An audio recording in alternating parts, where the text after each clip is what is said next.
Hi everyone, welcome back to another video. In this video, I'll be sharing a story that I experienced. So this is a story that I got scammed when I was still new here in Durban. This story is inspired by spreading the humor. If you done the podcast, you know the story. So they were talking all about the scammers that is happening in South Africa, including the doctor thingy. So here's my story. Let's go. So my story happened when like it was during festive season. So like my brother went home first and then I was gonna follow him. So when I was about to follow him on that day, so like there was a guy that asked me to help him. But first things first, my brother told me that like I need to withdraw some money from his card and then buy some booze, because it's a festive season. Anyway, so I went ahead and withdraw that money he told me to withdraw, and so I was on my way to buy the booze, the alcohol.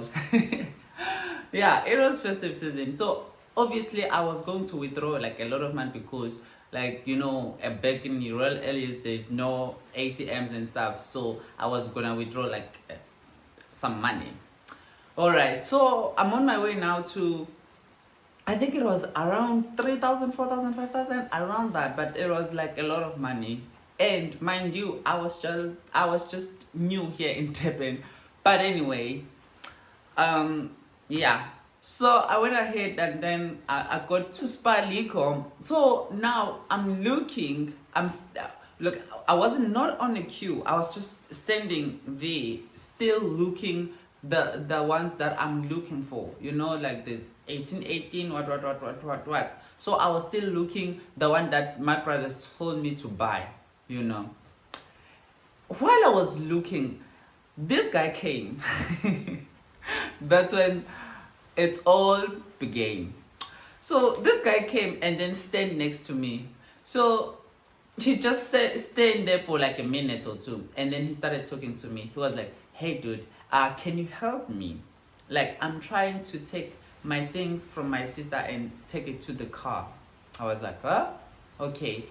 What things are we talking about?" He's like, "Oh, there's like a pack of Savannah, airtime, and like some money, but because like we have some function that is happening at home and stuff." Okay, I was like, "Oh, okay." So and then he pointed one of the cases at Spar Liquor, So he was like, "Okay, that is my sister. She's going to give you the things that I need, but the thing is I can't." And then he showed me like a wound. It was like a big wound.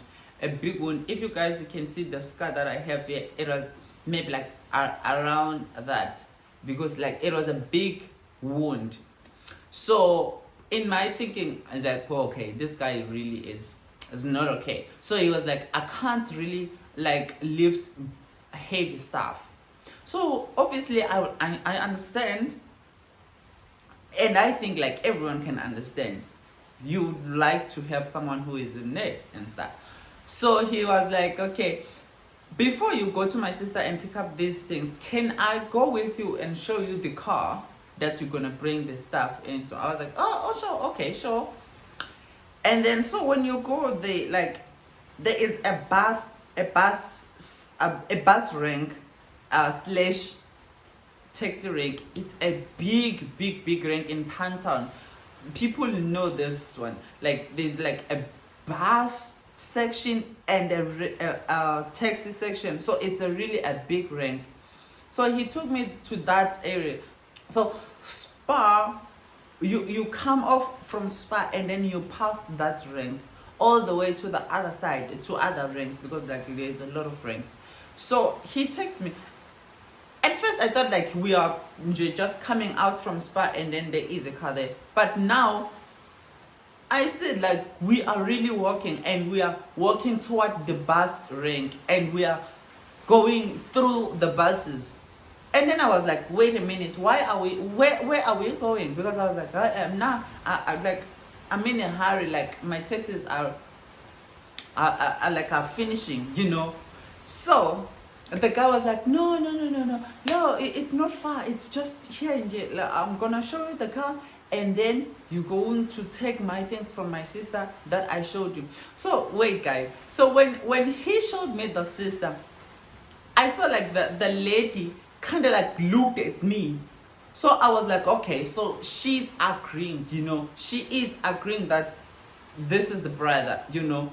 So I was like, okay, since the girl agreed that she's going to give me the stuff, so it's fine. So we went there with this guy. Like, guys, we went all the way to the other rink. So we passed through this big rink through the buses. And then when we go to the rink, we get it like inside the rink. So you know, like in the taxi rink, like there is a line of taxis, because like the one that is taking people, it's at the front. So the one that are still waiting, they're at the back. So he took me into those taxis that are at the back. So he showed me one of the taxis. So like the taxis there at the back, like they are all empty. There's not even drivers. The driver, I think they just park the taxi there and go anyway, you know.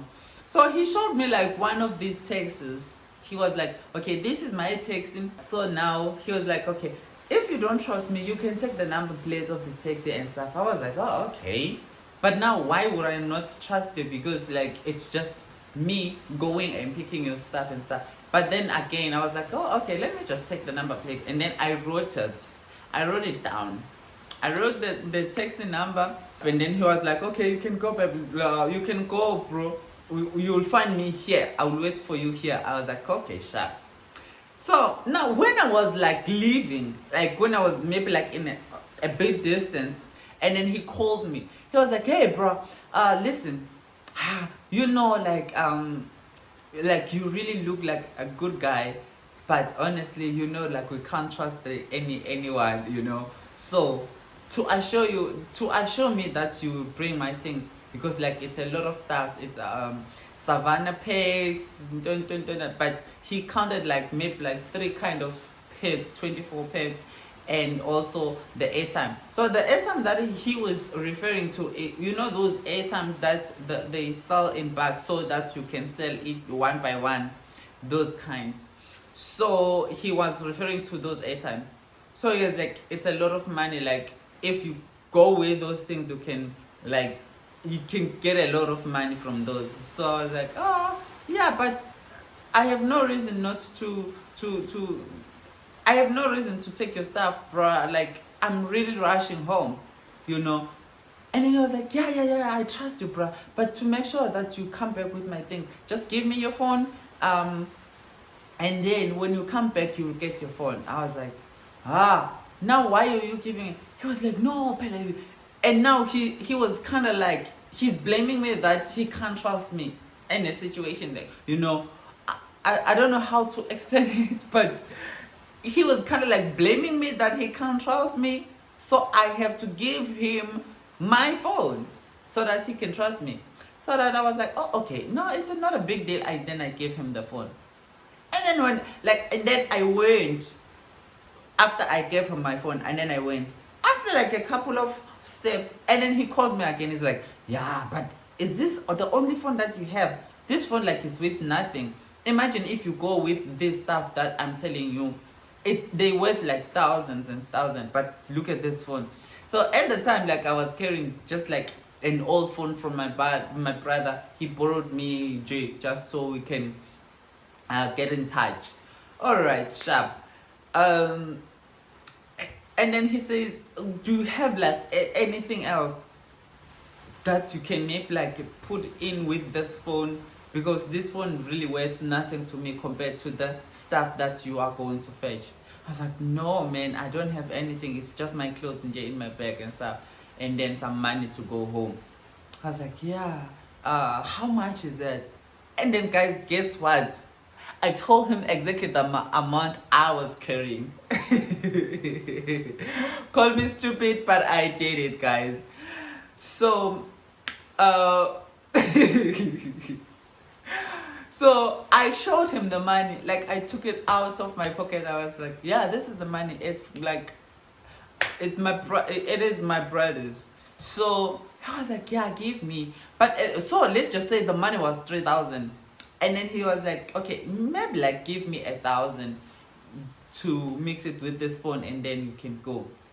And then I counted the money, 1,000. Yeah. So the minute I go, like when I was passing through those buses, my man came back. It was like instantly I was like, what?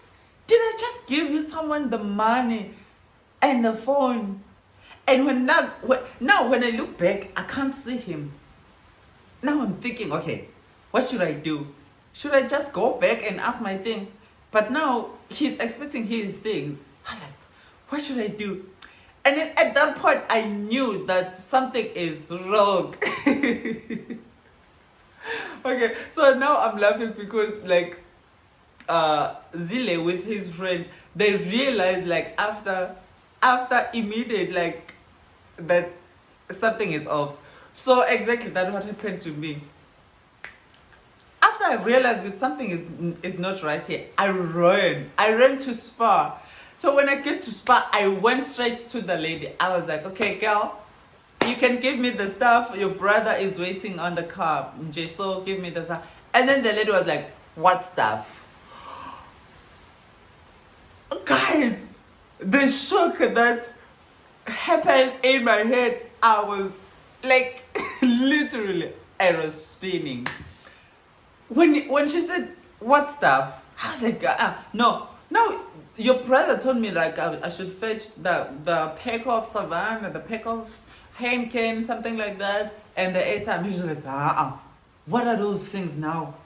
What brother are you talking about? Immediately when she said that, I ran off. I didn't even listen to what she has to say afterward. When she said, what brother are you talking about? I ran off. Now I'm going back to the car because now I'm like, your sister is denying you, so please bring me back. When I get to the car, guys, guess what? The taxi is still there. No driver, no nothing. I knew right there and then that I was scammed.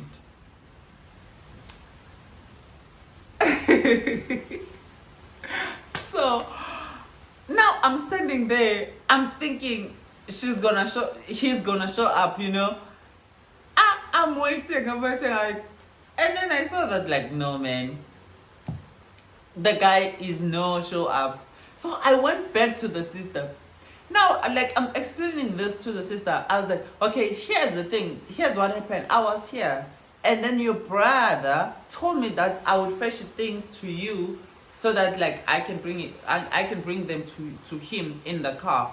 Because he can't lift heavy things because he has a wound on the foot. The lady was like, no, I don't have brother who have a wound on the foot. Hey, yo. That was terrible, guys. That was terrible. So after I've realized that I've been scammed, and then I called my brother. I was like, Jay, you know, brother, like at that point I'm acting. So now I'm using, you know, those phones that you pay a R1 to call from people on the street. I use those phones. So now I'm calling my brother. The eggs, guys, that I pulled on that day. I'm like, dude, listen, I was walking through the buses and then they smoked me and they robbed me my phone and some of the money, you know. And then my brother was like, oh, brother, are you okay though? Like, they didn't, like, I was like, they putting me with guns and stuff. Like, literally, I sounded like I was crying. And then he was like, yeah, if you are fine, just go, take the taxi and come. Because now, maybe they can still follow you and stuff. I was like, yo. And then when I dropped the call, I was like, yo. Yeah. I was scammed. Guys, if you enjoyed the video, thank you so much. Anyway, it happened to me. Just make sure it doesn't happen to you, because they still does. Ciao.